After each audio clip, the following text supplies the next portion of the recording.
From the arena to the front office, this is Scoreboard. I'm Chris Titley, and each episode brings you stories from the game of sport, where mindset, money and meaning shape what comes next. Athletes, coaches, owners and business leaders unpack the moments that matter, because the scoreboard isn't just about winning, it's about life beyond the game. Now let's get to this week's episode.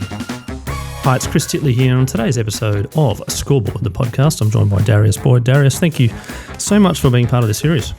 No worries, thanks for having me. Darius, we're sitting here on the 1st of May already in 2025. What have you been up to in 2025? I don't like talking about myself in a sense of what I'm doing. I think when you talk about being busy, everyone's got a different view of what busy looks like. There's a few things going work-wise. Do a lot of stuff in the mental health space. Do a bit of work for the Broncos in their community programs. Do a little bit of rugby league coaching and do a little bit of work in property development space with my wife as well. So I've got across a few different things, but I wouldn't say I'm busy. I think I've got a pretty flexible schedule that I'm very grateful for, with 4 young children that I can pick up and take to school most days, and be around for school sports, other activities for them as well. So I'm kind of mixing up a few things at the moment, but enjoying my time. Darius, you mentioned rugby league there. You're still involved. Can you talk about your relationship with rugby league now as opposed to when you were a player? Yeah, I was lucky, I guess, that the Broncos gave me a pathway for after retiring from being on the field. So, for me, when I retired in 2020, challenging year on field and off field, obviously the COVID year, challenging for everyone involved in the world, really. But, for me, I guess, luckily enough, having an opportunity to walk straight back into the Broncos and be a part of their community program where, 2 weeks after playing, I was back in the club with a polo shirt on, just with the joggers on instead of the training boots. So, I think for me, that transition, while I was working towards it and felt like I had a pretty good approach to it, you probably don't really know how you're going to transition until you're actually living in it day in, day out. And I really believe, having that familiarity with the Broncos and the club and being involved, albeit in a different way, helped that transition much more easier to, obviously where I am today. Darius, you mentioned that you lived and breathed it as a professional athlete playing at the highest level of rugby league. Do you live and breathe it now? Do you keep on top of things, the stats, the data, etc., or are you sort of a casual watcher? Yeah, I think since I've retired, I've definitely become a fan again. I think when I was a young boy growing up, I was a fan. I'd watch, all 6 or 7 games every weekend if I could. You'd sit in front of the TV for 6 or 8 hours on a Saturday and just love watching all the games. And then obviously when you start playing, as much as you're involved in it, it's your day in, day out. I started to try and distance myself a little bit from it, to have a break. When I had my days off or my weekends, to try and get away from it, to have a bit of a mental break, I guess, and recharge, and then come back to the game when you could, when you were at training and involved in it. But now I'm retired, I've really become a fan again. I've really got back involved to, again, if I can watch most games, I do, and follow players, follow teams, coaches, look at statistics here and there, and do a little bit of coaching in junior pathways as well, which is nice. Darius, you mentioned about your youth and growing and watching all these games on the weekend. Who were your idols when you were growing up? Did you have one or two?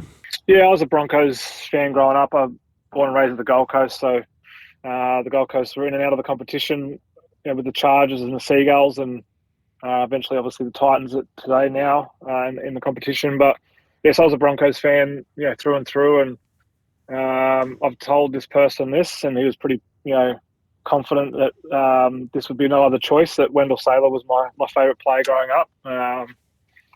And it was pretty cool that I actually got to play with him at the Dragons. His final year was my first year down at the Dragons. So, yeah, it was pretty cool to be able to play with someone that I watched and idolised as a kid. And I suppose there's other names. Darren Lockyer I got to play with.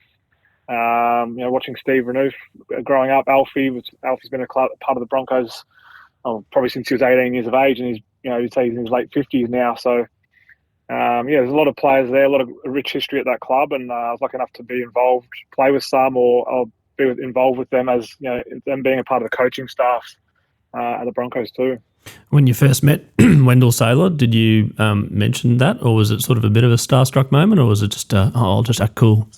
No, yeah, I did mention it. I'm not sure when in our relationship I mentioned it, but it was definitely something I told him, and so he's pretty confident as far as to say that, yeah, what did I expect, or what did he expect? He expected nothing different. That, of course, I would have been that he would have been my favourite player. That's the confidence that Wendell showed back then, and I know he probably still shows today. And that's just Wendell. That's why everyone loves Wendell and what he brought on and off the field for such a long period of time.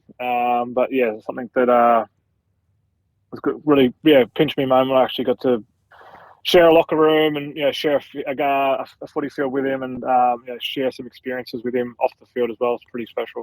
And when you were watching all that rugby league as a junior, was the aspiration to put that Broncos jersey on one day? Was that something which you thought all the time, or was it sort of like a bit in and out?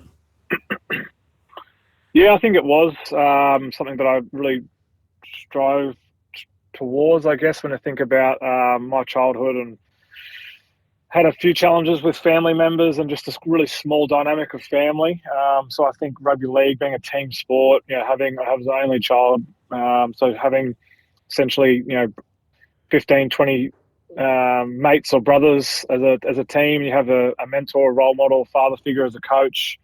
I really took to team sports and rugby league in particular. So yeah, I think rugby league in one way was a goal. It was a way to take my mind off some of the challenges I was going through as a young person, to kind of focus on something that I was really passionate about. And look, I always wanted to play for the Broncos. It was always definitely a goal. I never thought it would be achievable. I wasn't the most talented kid. I made my local rep teams around the Gold Coast and the South Coast region, but I never made a Queensland team until my very last year of high school. So it wasn't something that looked like it was going to be an option for me, albeit I wanted to give myself every opportunity, which that was, extra training sessions and, starting gym at a young age and doing all these extra things to try and leave no stone unturned. If I did make it, I was, over the moon. And if I didn't make it, well, I knew I gave my every opportunity and gave it my best to have a crack. Were there moments there where you potentially didn't make it or things didn't go your way and you thought, oh, is this the right move? Not for me personally. I think I got, really lucky in a number of ways. I guess I changed high schools when I was 15. I went to Robina State High School. I went to Palm Beach Currumbin State High. Again, rugby league purposes. One of the coaches and the head of sport at the time seen me trial at a representative trial, and they said, it'd be a great opportunity for me to further my development in rugby league to come to their school with a sport excellence program. And knowing me, I was always going to do everything possible to achieve my dreams. So I changed schools halfway through year 10. And then I guess, fast forward a couple of years, I got picked in Queensland and Australian schoolboys in my last year of year 12. The Broncos signed me on a scholarship, and then later a 12-month contract out of school.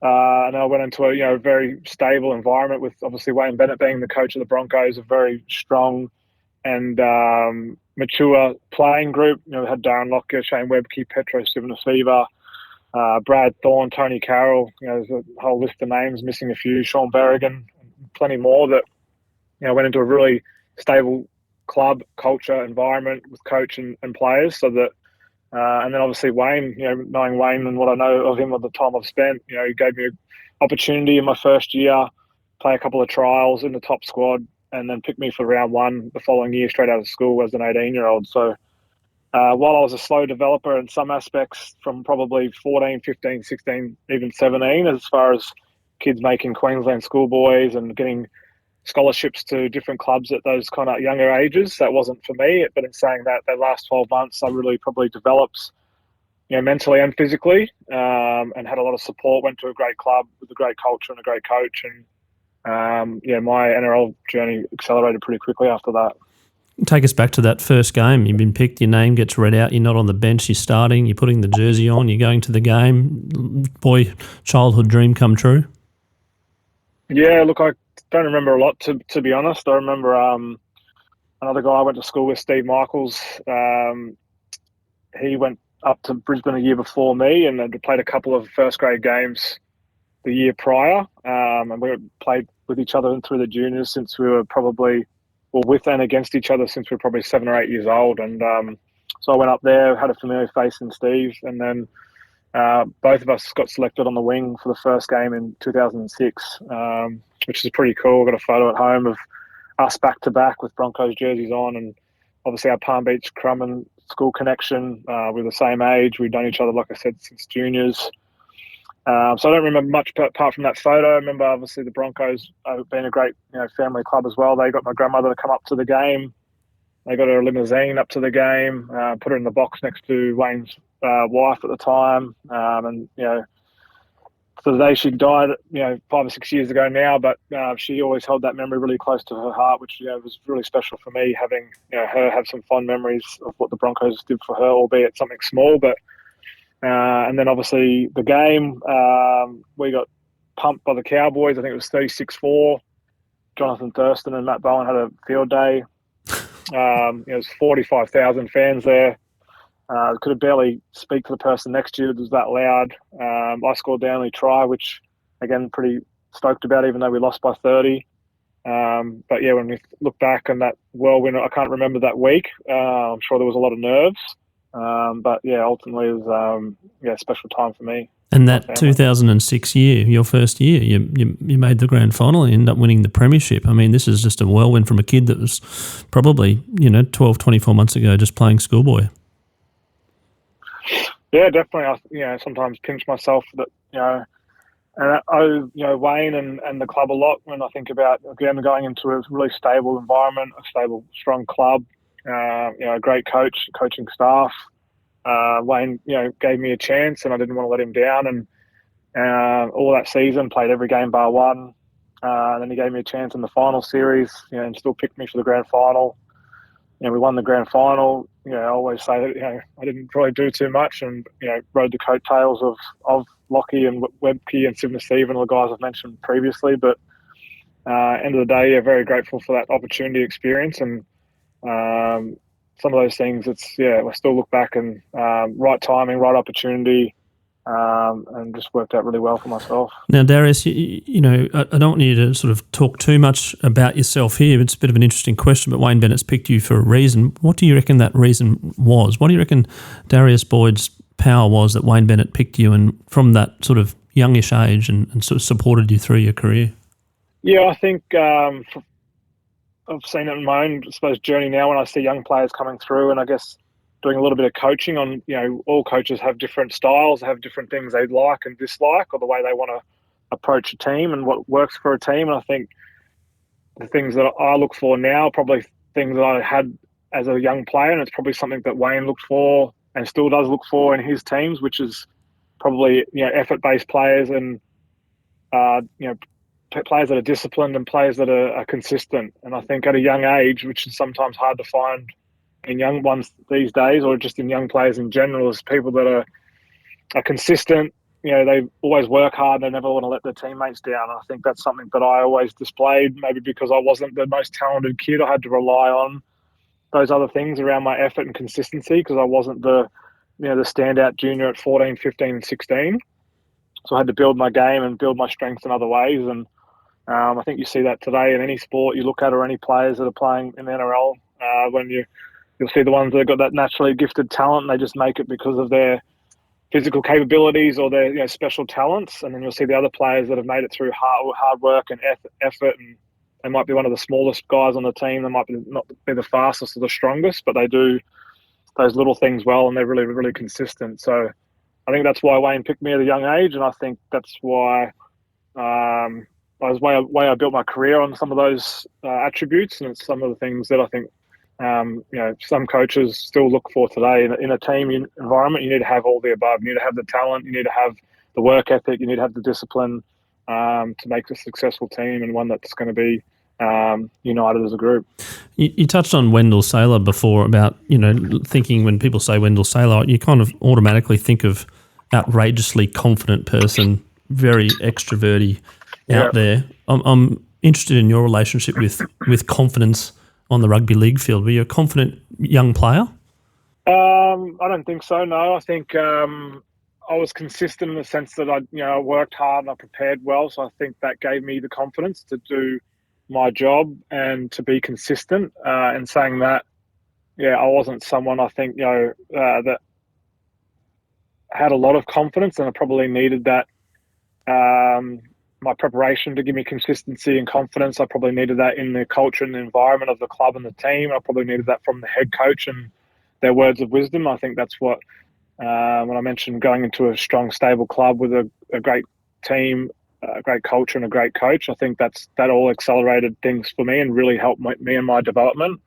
I could only imagine if I went to a club, an organisation and a coach that was down the bottom, had some issues and some challenges, maybe my career doesn't turn out the way it did. So I think that's, when I think about sports, think about, coaching in my own space and bracket now, I think about, how important it is when you think about, obviously, players in any sport, any workforce for that matter, you're good at what you do, that's why you're there. But to build a strong team, a strong group, you've got to have, a good culture, and a good culture comes from the head coach. It comes from your preparation.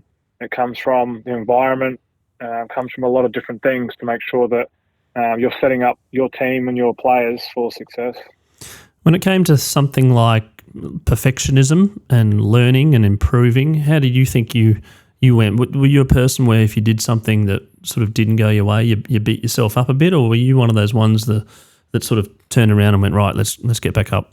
Yeah, no, I was definitely a perfectionist for a long period of time. Still am to a sense, but I've probably learned how to, manage and deal with that a little bit better. But early on in my career, could do three things well and have one mistake, and I'd, dwell on the mistake, probably through the game, but also, 2 or 3 days, 4 days even post game, to the point that, probably derailed myself and my career and my own mental well-being at different stages around attaching my self-worth to my job and my career. If I didn't play a good game on the weekend, then I felt like I was a bad person. And obviously that's not true, but I didn't know how to articulate that. I didn't know how to separate my job and my self-worth. And it's, like I said, probably from the start when I really relied on rugby league as a young person to have that mateship, have that camaraderie, have that environment, have that, father figure, role model, all these people in my life that really helped me in times of, I guess, challenge. I think that's where I probably attached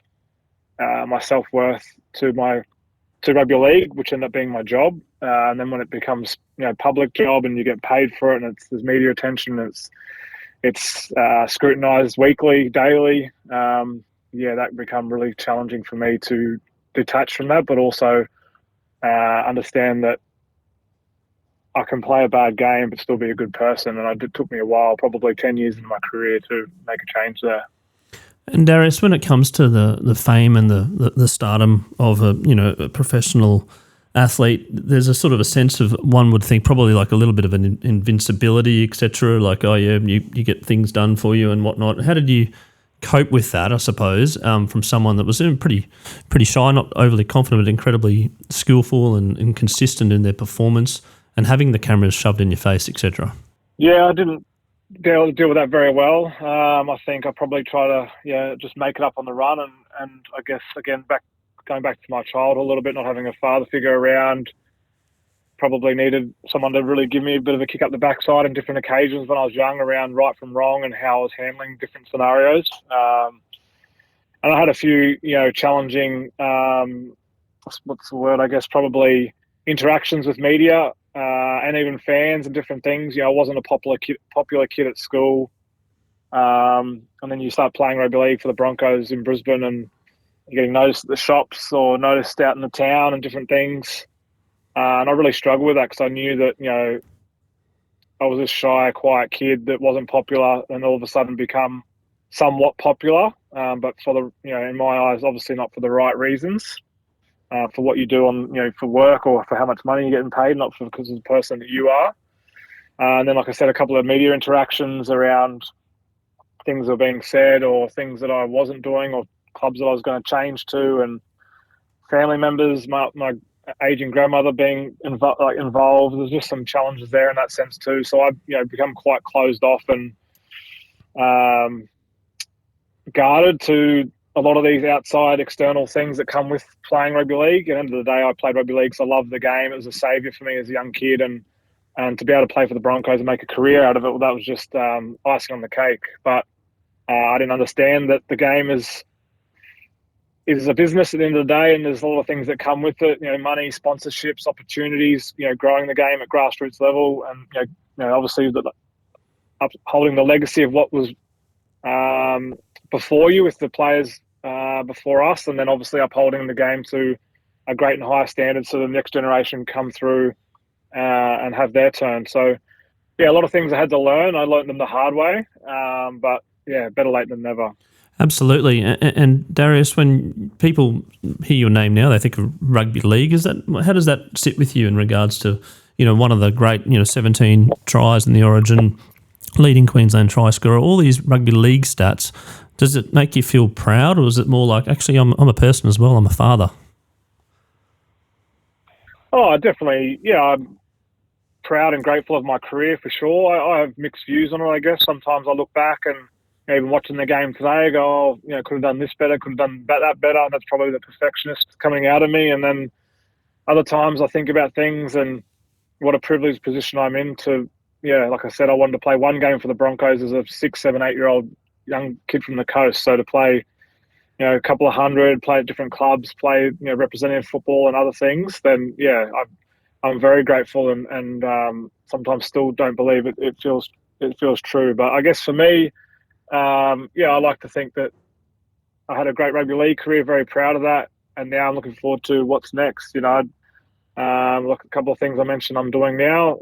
How can I grow those different things to make sure I'm, the best that I can be in those fields and do a really good job and, set up my kids' future and guide them into, their next stages of life.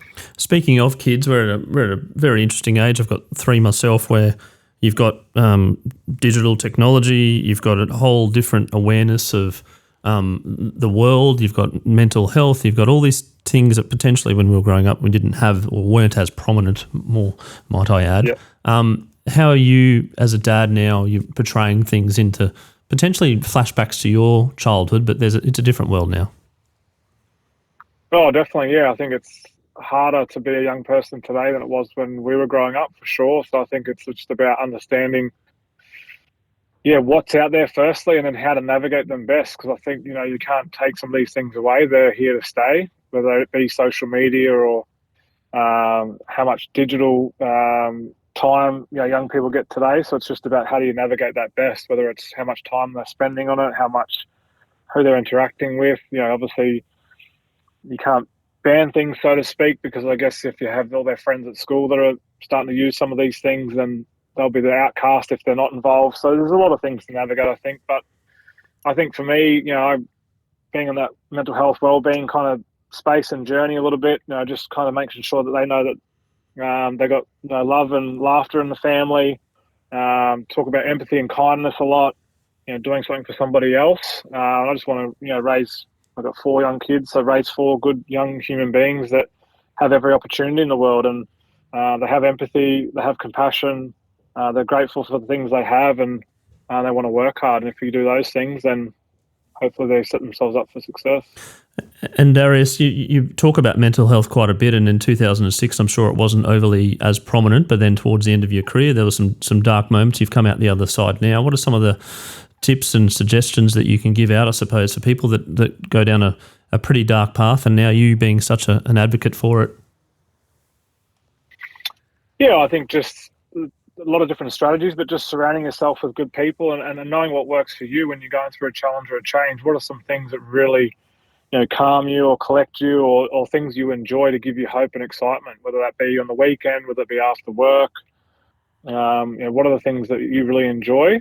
I speak about gratitude a lot. Obviously, hobbies and interests are important. Your relationships, whether that's with family, friends, whether that even is, with professionals. I've been seeing a psychologist for over 10 years now, and he's been able to give me a lot of different great advice around not only mental health and well-being, but becoming a father for the first time, with myself not having a father, or navigating young children going through different changes and challenges, navigating challenges in my own family with my mum and some of the challenges she faced when I was a young person. So I think just having a good team around you people that you can trust and that really have your best interests at heart is important, to be able to share experiences and get advice, and then making sure you're doing things that put a smile on your face, that make you happy. We all need downtime, free time, whether that's just spending time with your kids, whether that's going for a run, it's playing tennis, whether it's just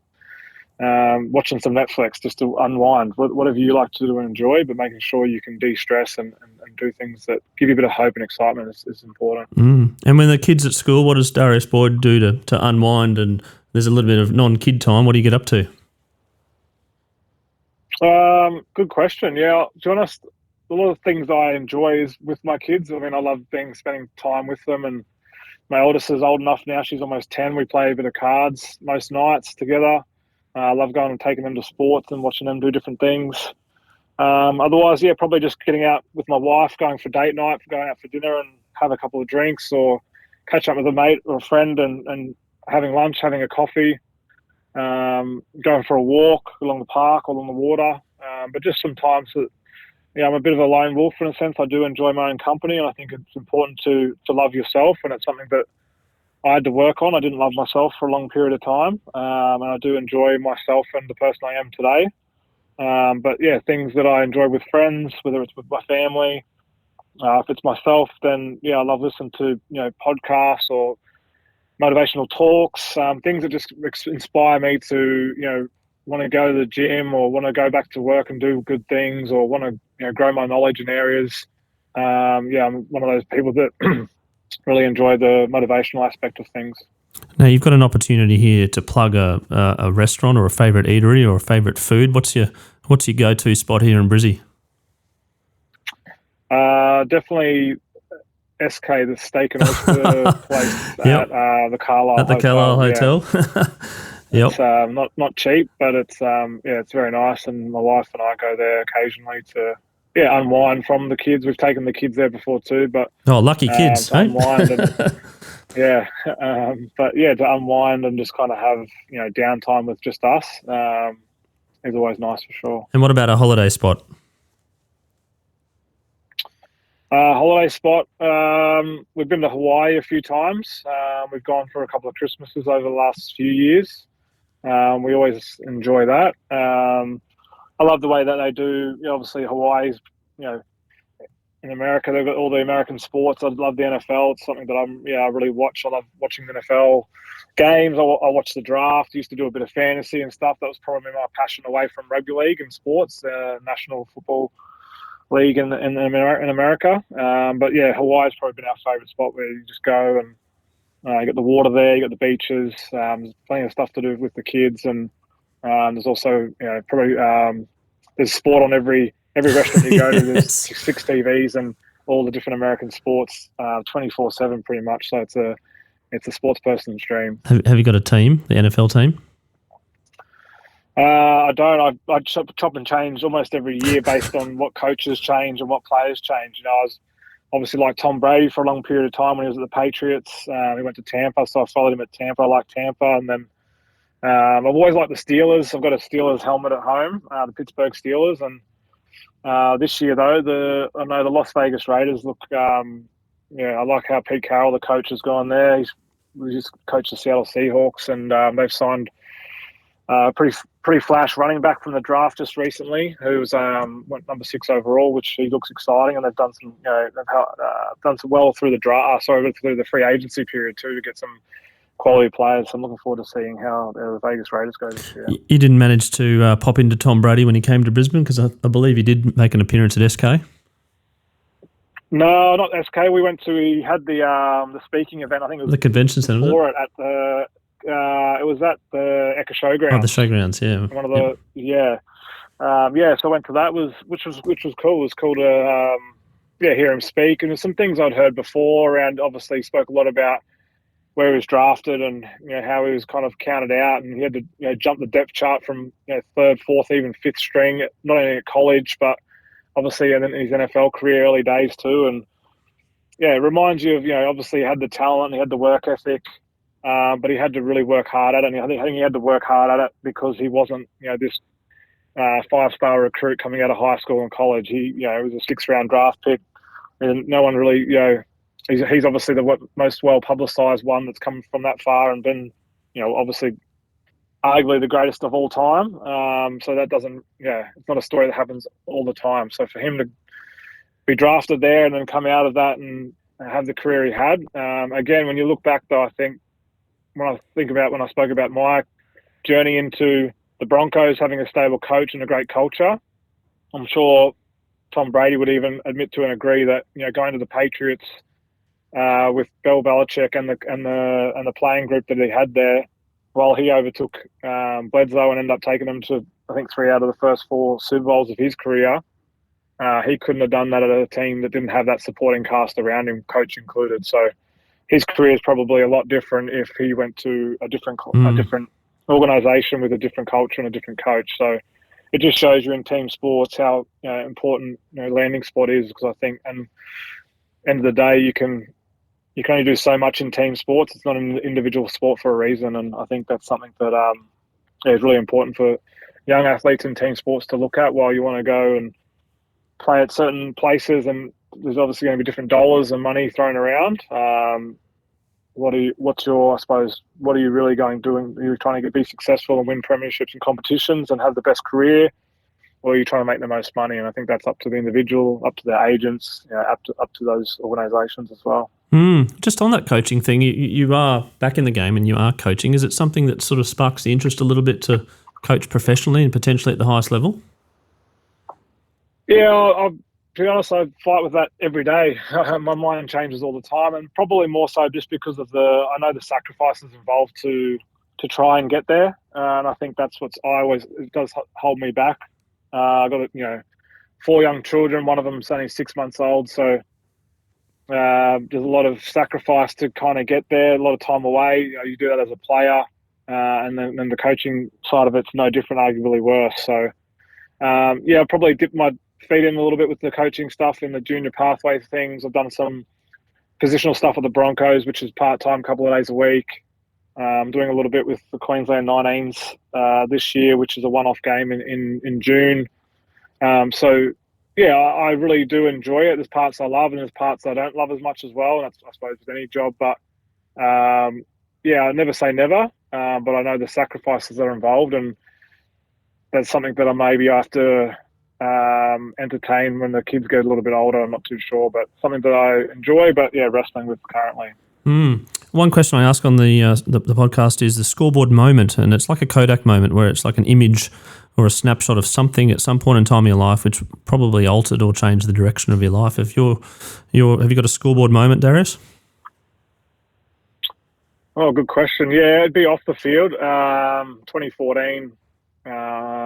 Speaking on the mental health topic, I checked myself into a mental health facility, and I just think, looking back now, it was the best thing I ever did. Like I said, I've been lucky enough to have the career I've had in rugby league, but I wouldn't have had the career I had after that. I wouldn't have the life that I have now, and my children, my wife, my family, all the things that have been positive in my life since 2014. I wouldn't have those things. I wouldn't have my headspace I have now, the outlook I have on life, either, without going to that facility for 3 weeks, taking a break from rugby league, and then continually working on a lot of the things that I learned in that facility about myself, my self-worth, my job, about gratitude, about relationships, about well-being, without that break. So while it wasn't an easy decision, it was one that I needed. And looking back, I'm so glad that I was able to make that decision all those years ago.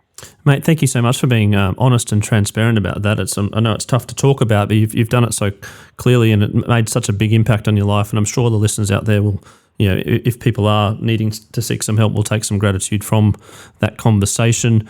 I'm going to go up a little bit in terms of the mood, the all-time favourite sporting moment for you, not including yourself. Not including myself. I always go back to Alan Langer coming back from England to play, I think, Origin 3 in 2001, I think it was. It was either 2001 or 2002, but I think it was 2001. I reckon it was 01, because I reckon they introduced GST around that time as well. I reckon it was like the day of the GST, okay. And it was like, what's going on here? Oh, well, at least we got the Origin to watch.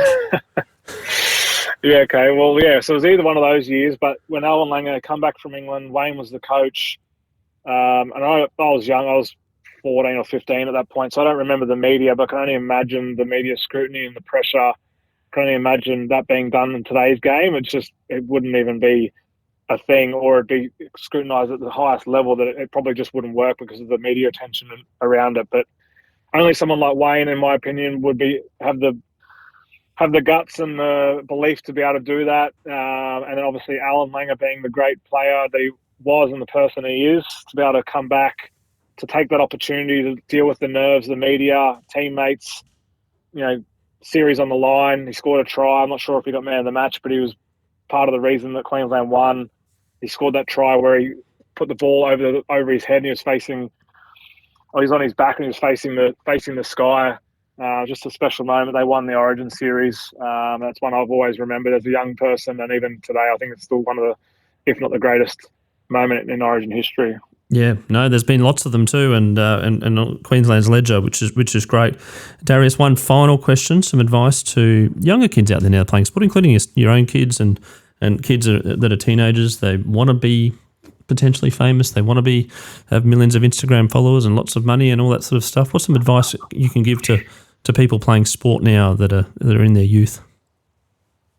Well, if it's about what you just said, then don't even worry about it. It definitely should be. It needs to be for the right reasons, and I don't think social media followers and money is the right reasons for sure. But I think personally, just have fun and work hard. That's what I tell my kids, and they're only young. But my oldest is 9, turning 10. She plays soccer, and I just want to see her do her best and having fun. I want to see her with a smile on her face. I want to see her enjoying training. I want to see her enjoying a game. That's what it's all about. That's why we start playing sports in the first place. It's fun. It's got to be fun.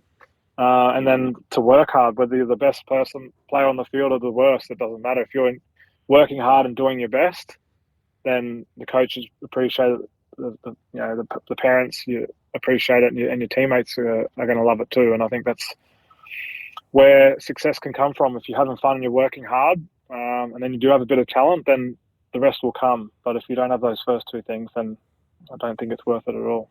Darius, thank you so much for being on Scoreboard and the podcast today and sharing your insights and knowledge from a very early age through your career and then post your career. I wish you all the best in the next phase of your life, and particularly as a dad with your full children and what is to come, and potentially coaching and potentially other things, and looking forward to following your progress.